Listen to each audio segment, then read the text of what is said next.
Well, here's part 4 from the hotel room in Teays Valley, West Virginia. All we have left to do is to switch out ITT Grinnell, the 2 boxcars on the end of the covered hopper. Need to go inside ITT Grinnell, and there's one we need to pick up. First, we need to get rid of the car in front of Miller Distribution. So we have to couple onto it and open the gates and then push into the building to couple onto the boxcar that's in spot 2 in there. Unfortunately, no nature sounds here in the hotel. As a matter of fact, I had to turn the air conditioner off because it's pretty loud.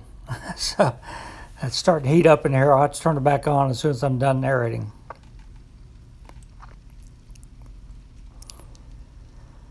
All right, we're pulling them out, and we'll back up and put them on the main line and then spot the 2 boxcars. You can see from this view how I said I messed up earlier. I should have pushed the gondola and the 2 other cars on past that turnout. Like I said, it's going to cost me an extra move coming up.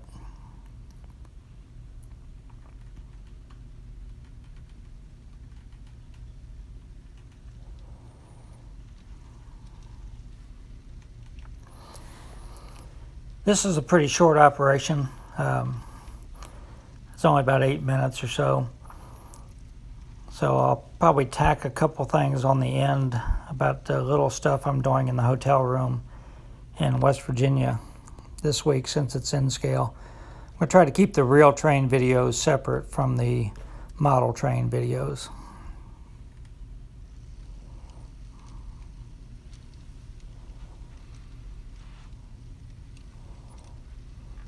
Okay, we're pulling back.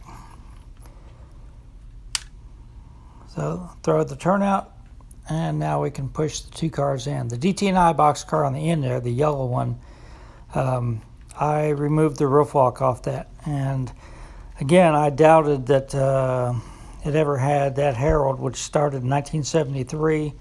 I really doubted they would have repainted that boxcar and left the roof walk on it. I couldn't find a picture of that boxcar, but I found one similar, and I'll insert it right here.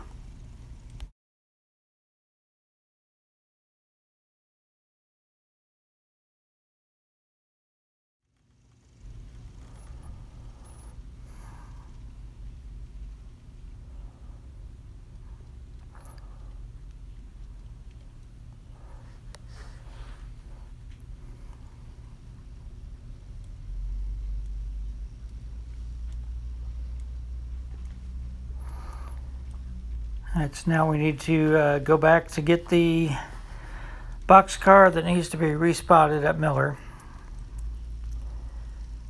Again, on the next operating session, that car is going to be picked up. I've already loaded it up for when I get home. So that had been sitting at Miller for several sessions or days, which probably would not have happened in real life.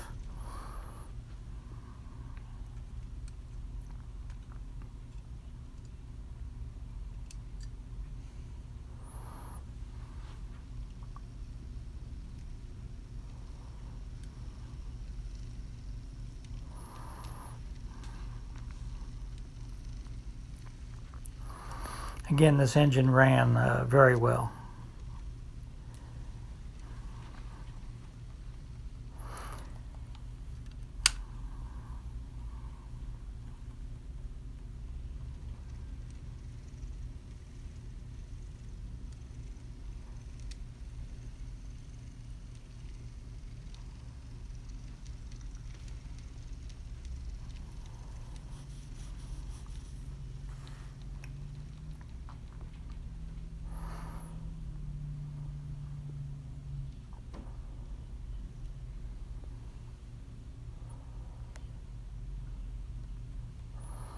Yep, I forgot to shut the gates. I usually don't shut the gates until I back away in case I forget to change direction.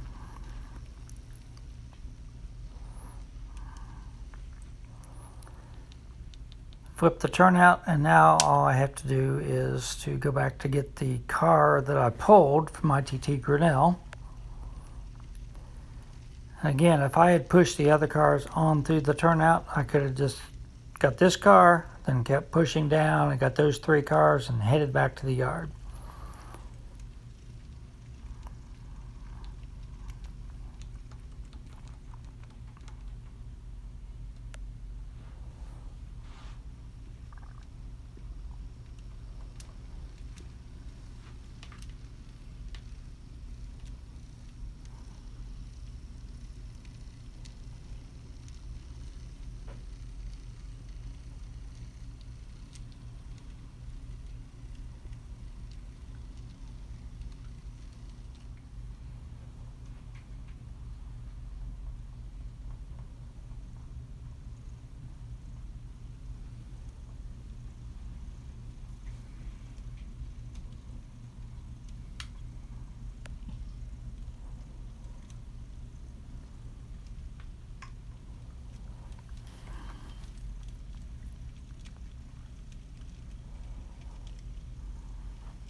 This engine isn't as strong of a puller as some other engines. The only car of the 6 that it's going to be pulling here that's had weight added is the very end one, the GM&O Boxcar. The Athearn car, next to last, I didn't add weight to because it was so close to the standard weight. I didn't feel like I needed to add any.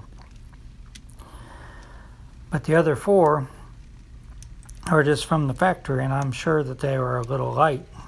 But when this engine got down underneath the bridge and started going around that curve, didn't want to go. Didn't want to pull them around the curve. So with only 6 cars, I was a little surprised.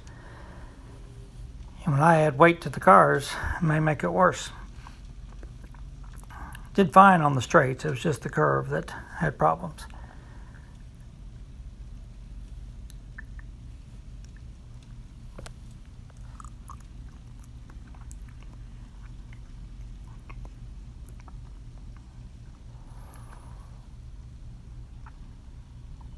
I'm just going kind of slow through the turnouts, or the crossover.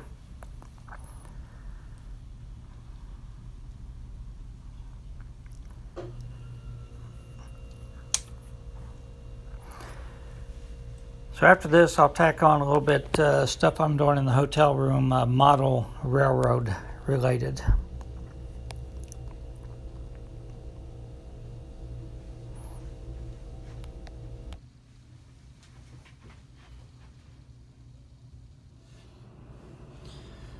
Back in the hotel room, after sort of a wasted evening of train watching, as in there were no trains.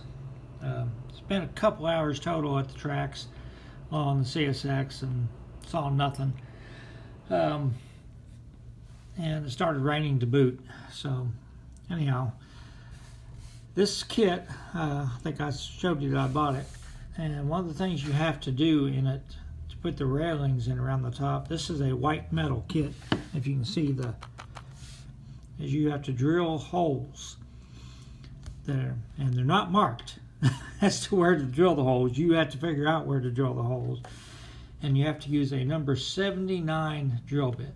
So if you want to see what a 79 drill bit looks like, there it is. It's sitting on a penny.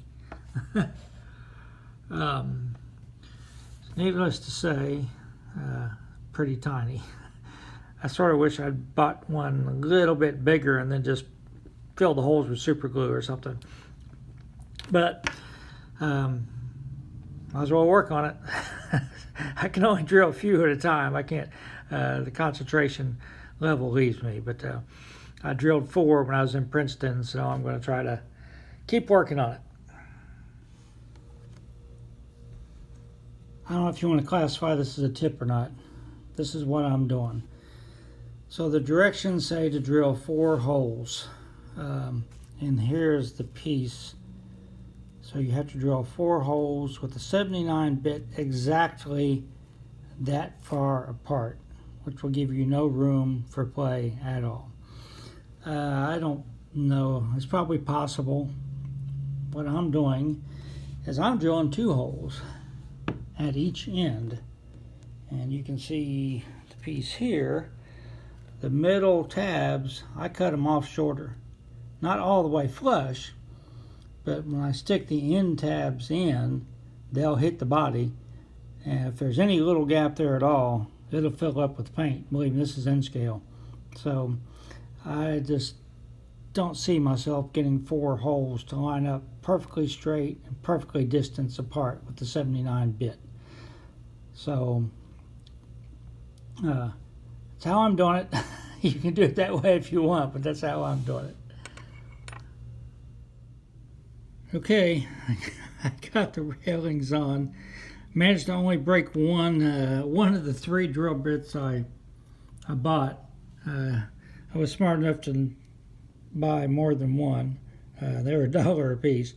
I did bend that back railing a little bit. I was trying to straighten it out, and then I popped it loose, and of course the holes were full of super glue, and so that's when I broke the drill bit, when I was trying to drill the holes back out. And of course the little tiny bit is in the hole. There's no way to get it out. So this end down here to the right is not in all the way. I may let it dry overnight and try to straighten that out a little bit.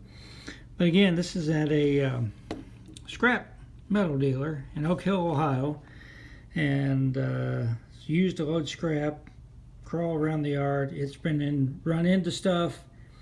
It's probably rusty in places. It's not going to be a pristine, brand new shovel.